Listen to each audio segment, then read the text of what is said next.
खरं सांगू का, मुलं लोकांना काय वाटतं की मुलं कशासाठी पाहिजेत, की म्हातारपणाचा आधार हवा. आता तो जमाना राहिला नाही. आधी होतं बरं का, मुलं म्हातारपणाचे आधार पण होत होत होती. पण आता तो जमाना नाही. परवाच असाच एक किस्सा घडला की माझ्या मुलाचा थोडा प्रॉब्लेम आहे. त्यामुळं लोकांना वाटते बघताना की तो म्हणजे कमजोर आहे, तर दुसरं होऊ द्यायचं, त्याला पण आधार, तुम्हाला पण आधार हो. तर आधार वगैरे काय नसतं. कसं होतं, आता तो माझा मुलगा कमजोर आहे. मग मला काय वाटायचं लहानपणापासून, त्याला जे बेस्ट सगळ्यात हवं ते त्याला मिळायला हवं. त्याच्याकडे अजिबात दुर्लक्ष नाही झालं पाहिजे. कारण कसं होतं माहितीये का, जी चांगली मुलं असतात, आई वडील काय करतात, जी चांगली असतात त्यांच्याकडे लक्ष देतात, आणि अपंग जन्माला येतात का नाही, मग आम्हाला ना दुसरं मूल नाही, म्हणजे मुलगी नाही, मुलगा नाही, काय नाही, एकच आहे. आणि त्याच्याकडंच मला अजून पण असंच वाटतंय की तो इतका हुशार आहे, म्हणजे त्याच्यात काहीतरी कमी आहे हे मी बघत नाही. तो इतका हुशार आहे इतर मुलांपेक्षा. माझं पोरग बेस्टच आहे असं मला वाटते. का सांगू का, कारण आजकाल बघताय इतकी चांगली हातापायानं सगळ्यांना धड असणारी मुलं वाहवत जातात. काय काय म्हणजे काय करतात ते आपण बघितलं ना, अंगावर काटा येतो. म्हणजे ते ऐकलं किंवा आपण परिस्थिती बघितली ना, असं वाटतंय मला माझा मुलगा सगळ्यात बेस्ट आहे. आणि मी त्याला इतके चांगले संस्कार दिलेत ना, तो कधी कुठल्या म्हणजे कुणाकडं वाकड्या नजरेनं बघत नाही. आणि इतकी म्हणजे त्याची बुद्धी इतकी सोज्वळ, इतकी चांगली आहे. बाकीच्या मुलांकडे बघितलं की मला माझ्या मुलाचा अभिमान वाटतो. का नाही वाटणार, आणि वाटलाच पाहिजे ना. कारण माझा मुलगा सगळ्या लाखात नाही तर करोडोत एक आहे. आणि मी हे सांगत असते, अजून पण तो शिकतोय. अजून तो शिकतोय तर काही ना काहीतरी तो आयुष्यात करणार, मला माहिती आहे. आणि तो जोपर्यंत सक्सेस होत नाही तोपर्यंत मी शांत बसणार नाही. कारण आई आहे. तुम्हाला एका आईची गोष्ट माहित आहे की नाही काय माहित नाही, पण आई जे करू शकते ते कुणीही करू शकत नाही. खरं सांगते, अशी मुलं ज्यांना जन्माला आलेत ना, त्यांनी रडत बसू नका. किंवा काय काय आया आहेत त्यांना म्हणजे त्या मुलांकडे बघून रडतात. रडू नका अजिबात. त्यांच्या कलेला वाव द्या. काहीतरी कला त्यांच्या अंगात असेलच ना. दोन्ही हात नसलेले, दोन्ही पाय नसलेले काही ना काहीतरी करतात.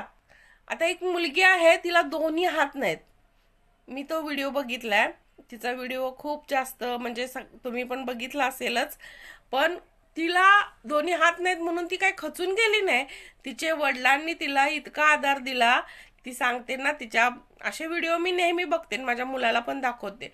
कारण त्याला पण कळायला पाहिजे की बाबा, आयुष्यात एखादी गोष्ट कमी आहे तर देवानं दुसरीकडे आपल्याला काहीतरी त्याच्यात जास्त दिलेलं असतं.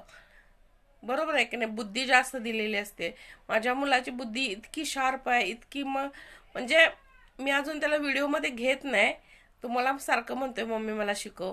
पण मी अजून इतकं नाही लक्ष दिलं. त्याला ज्यावेळी मनापासून वाटेल ना की खरोखर आपल्याला काय तर शिकायचं आहे, तो मनाने शिकेल. आणि माझी खात्री आहे होणार. हे कसं होतंय, अशीच मुलं इतिहास घडवू शकतात. जगासारखी असणारी मुलं काय नॉर्मल असतात, जाणार, काम करणार, पाट्या उचलणार, एवढंच करणार. पण इतिहास घडवणारी वेगळीच असतात. माझा मुलगा इतिहास घडवणार हे नक्की. मला तर माझ्या मुलाचा अभिमान आहे. जरी तो म्हणजे इतरांच्या मानानं कमजोर असेल, असेल कमी काहीतरी, त्याला गोळ्या चालू आहेत, सगळं माहिती आहे. पण असं नाही की तो नॉर्मल आयुष्य जगतोय, पूर्णपणे नॉर्मल आहे. आता असतात काय काय आजारी असलं तर म्हणून काय, आपला मुलगा असा आहे म्हणून रडत बसून काय होणार आहे सांगा. रडत बसून उपयोग होणार आहे का? अजिबात होणार नाही. आणि मला असं वाटतं जे होतंय ते चांगल्यासाठीच होतंय. बरोबर आहे की नाही. मला माझ्या आयुष्यात माझ्या म्हणजे परवा आत्तीनं बोलली म्हणून मला जरा ते खटकलं. पण मी काय बोलू शकत नाही असं की त्या माझ्यापेक्षा मोठ्या आहेत, त्यांना त्यांचे मत आहेत. मी म्हटलं नाही आत्ती, म्हटलं आम्हाला थोडं म्हणजे प्रॉब्लेम होते त्याला, सारखं ॲडमिट करायला लागायचं, पैशाचे प्रॉब्लेम होते, ह्याच्याकडे दुर्लक्ष व्हायचं, म्हणून मी दुसरं होऊ दिलं नाही. आणि खरोखर हे मला काय वाटायचं, दुसरं झालं तर आपण ते चांगलं होणार. हां, सगळ्यांना वाटायचं, डॉक्टर पण म्हणायचे दुसरा चान्स घ्या, तुम्हाला ते मूल चांगलं होईल. पण ते चांगलं झालंय म्हणून ह्याच्याकडे का दुर्लक्ष करायचं आपण? बरोबर आहे का नाही? ह्याचं का नुकसान करायचं? आणि कुणाला माहितीये का, उद्या ते चांगलं झालेलं मुलगा, जर आम्ही त्याला सगळं बेस्ट दिलं, सगळं केलं त्याच्यासाठी, नोकरी नोकरी वगैरे सगळं, पैसा त्याच्यासाठीच खर्च केला, आणि ह्या मुलाकडे दुर्लक्ष केलं, आणि उद्या जाऊन ह्याला जर त्या मुलानं नाही बघितलं तर? त्यापेक्षा ह्यालाच शिकवायचं, ह्यालाच चांगलं म्हणजे स्वतःचा आधार स्वतःला तोच बनला पाहिजे. हात आहे, पाय आहे, सगळं आहे, फक्त दिसायला कमी आहे कारण त्याला फिट्स येत होत्या, ते डोक्याकडच्या नसा मग कमजोर झाल्यात. होऊ शकते ना, काय एवढं त्याच्यात? म्हणजे जे आहे त्याची त्याची जाणीव करून त्या मुलांना, जे नाही ते त्यांच्या समोर उगाळत बसू नका. मी नेहमी सांगत असते, तुला त्याला अर्धांग झालंय होतं, मग एक उजव्या हाताने त्याला काय करता येत नाही, तो डाव्या हाताने सगळं करतो. हाय ना, एक हात वापरतोयस ना, तो दुसरा पण हात कमजोर आहे, पूर्ण नाही असं नाही आहे, त्याचा वापर कर. जे तुला देवानं दिलंय त्याचा वापर कर.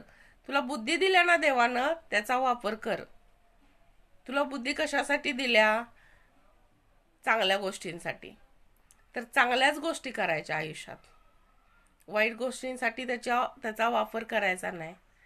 तर तुम्हाला मी असाच एक किस्सा आठवला म्हणून सांगितलं. काय काय आयांना खूप टेन्शन येतं, त्या रडत बसतात. मला त्यांना खरंच सांगायचं आहे की अजून एक, म्हणजे जे आई करू शकते ते कोणच करू शकत नाही.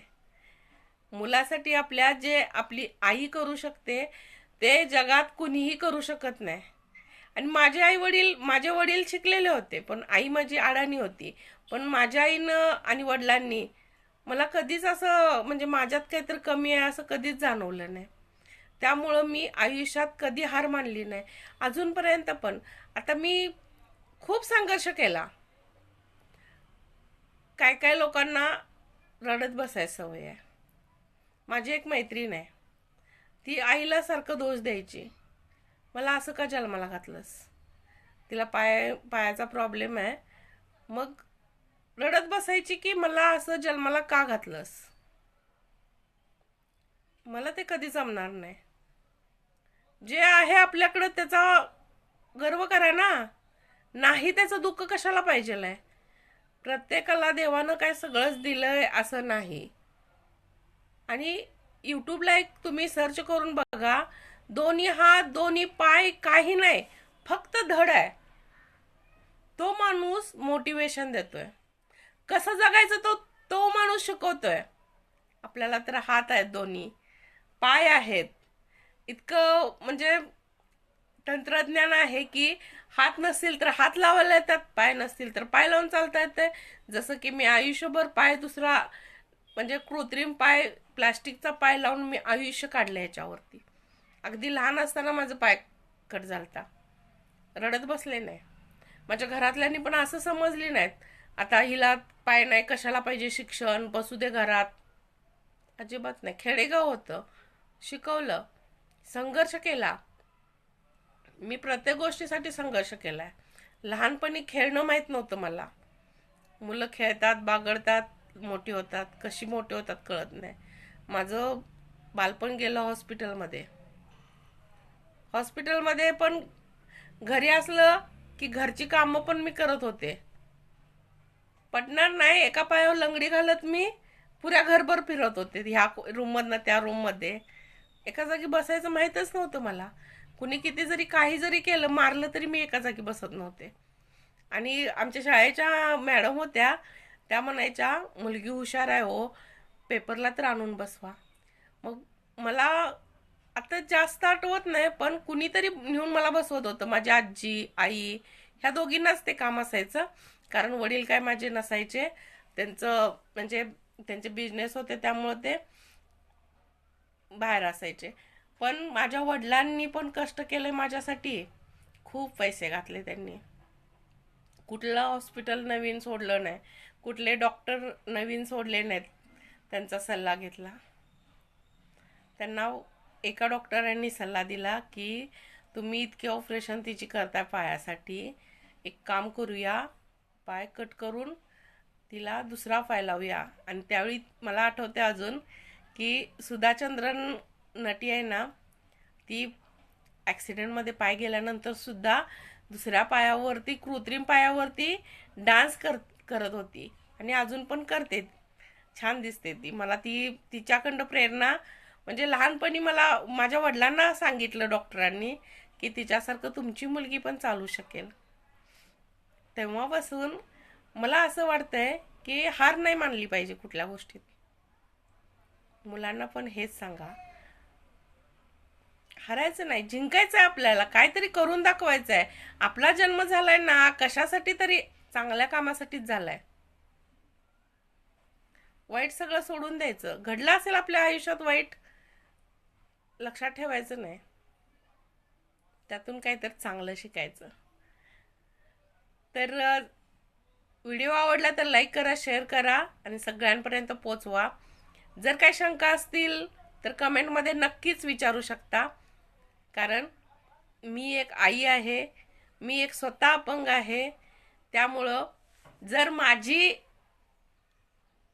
जर प्रेरणा ऐकून कुणाचं जर एखाद्याचं आयुष्य जर सुरळीत म्हणजे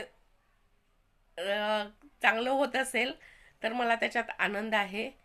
मी अपंग आहे हे मी माझ्या व्हिडिओमधनं बरेच वेळा सांगते, पण फक्त मी ते अपंगत्व दाखवत नाही. ती माझी कमजोरी नाही, ते माझं स्ट्रॉंग आहे, स्ट्रॉंगनेस आहे. त्यामुळे मी कधीच दाखवत नाही. कुणाला बघायचं असेल तर तुम्ही नक्की बघू शकता. तर काही शंका असतील तर नक्की विचारा.